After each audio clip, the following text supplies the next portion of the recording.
Belajar IPA yuk.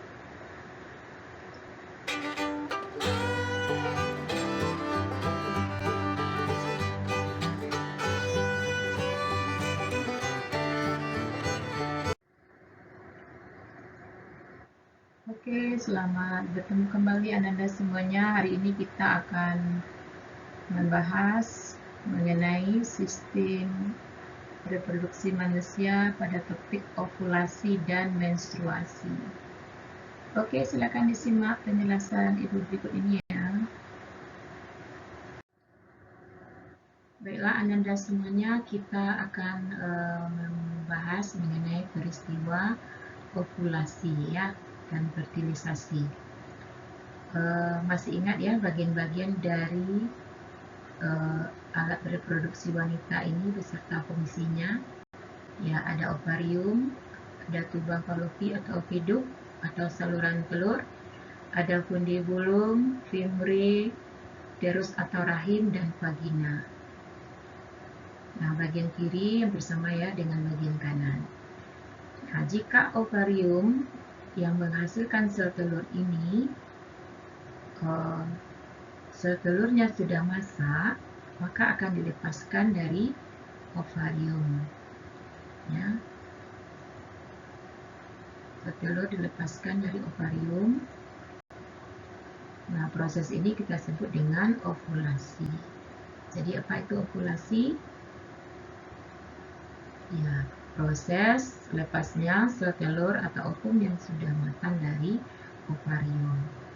Nah, selanjutnya apa yang terjadi? Sel telur ini akan ditangkap oleh fimbre masuk ke saluran telur atau oviduk atau tubang falopi. Nah, sementara itu kalau ada sel sperma yang masuk, sel sperma ini akan bergerak menuju ke tubang falopi atau saluran telur atau oviduk. Nah, sel telur dengan sel sperma ini akan melebur menjadi satu.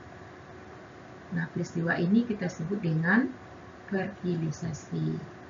Nah, hasil peleburan itu akan menghasilkan zigot. Jadi, apa itu fertilisasi? Proses peleburan inti sel sperma dengan inti sel telur sehingga membentuk zigot. Jadi, pertemuan sel telur dengan sel sperma terjadi di tubang falopi atau oviduk. Ya, bukan di dalam rahim ya, tetapi pada tubang falopi atau oviduk. Jadi, peristiwa fertilisasi terjadi di tubang falopi atau oviduk. Baiklah Ananda, kita lanjutkan dengan fase menstruasi. Proses menstruasi ini merupakan sebuah siklus yang terjadi setiap bulan. Nah, bisa kita bedakan menjadi fase menstruasi, fase proliferasi, dan fase sekretory. Kita mulai dari ovarium. Coba kita lihat ovarium. Di dalam ovarium ini terdapat apa yang kita sebut dengan folikel yang menjadi tempat sel telur. Nah, sel telur yang sudah matang berada nanti di dalam folikel-folikelnya. Dan biasanya hanya satu folikel yang berkembang setiap bulannya. Ya, gantian. Mungkin kanan bulan sekarang, bulan depan mungkin ovarium kiri. Nah, selain menghasilkan sel telur, ovarium juga berfungsi menghasilkan hormon estrogen dan hormon progesteron. Apa fungsi hormon ini? Hormon ini berfungsi untuk memicu terjadinya penebalan pada dinding rahim. Jadi dinding rahim akan menebal, terdiri atas jaringan-jaringan dan pembuluh darah.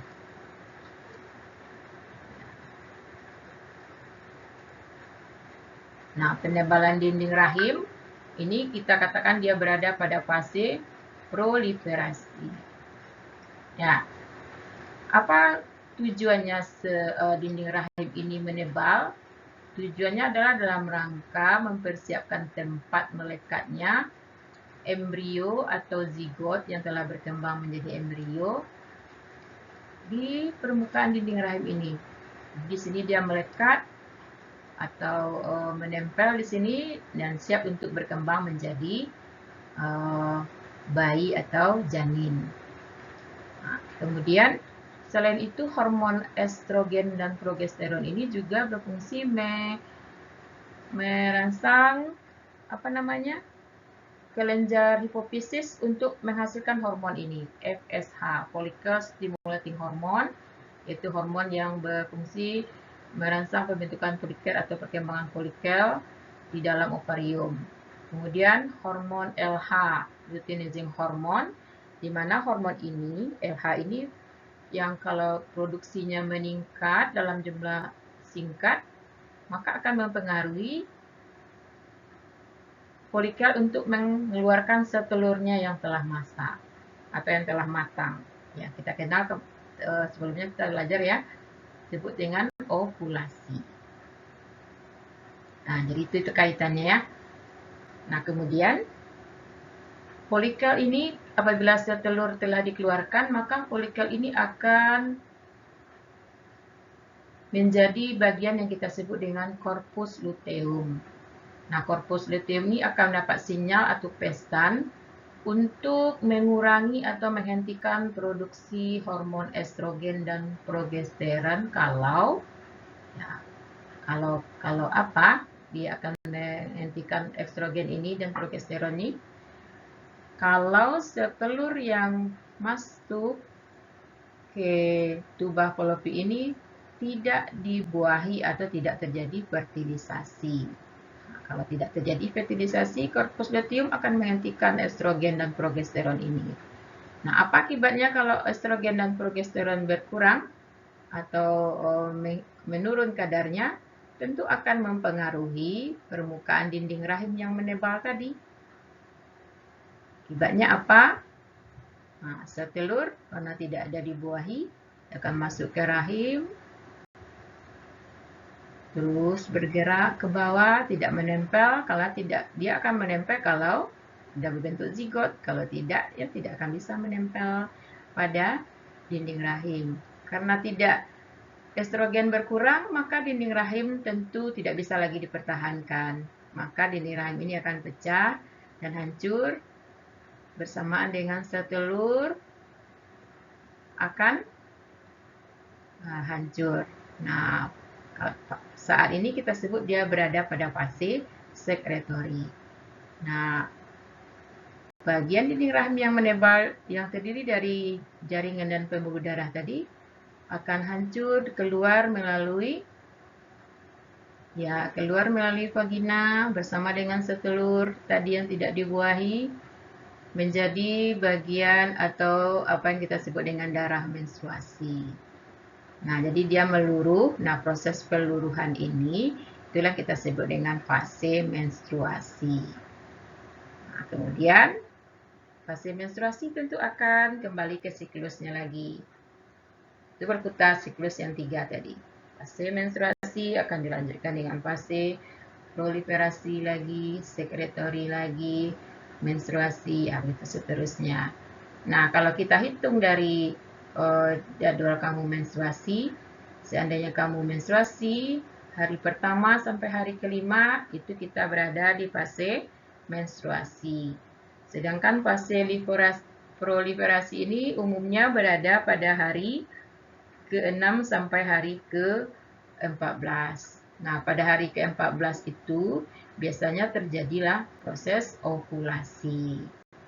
Jadi kalau misalnya kamu haid tanggal 1, hari pertama haid, hari menstruasi pertama, maka pada hari ke-14 atau hari ke-15 jadilah proses ovulasi di dalam tubuh kamu. Ya.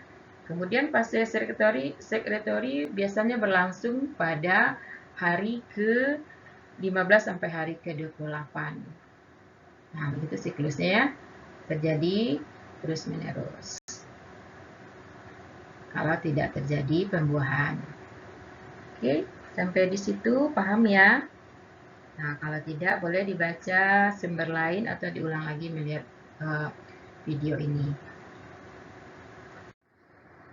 Baiklah Ananda semuanya, sampai jumpa pada materi kita berikutnya. Terima kasih.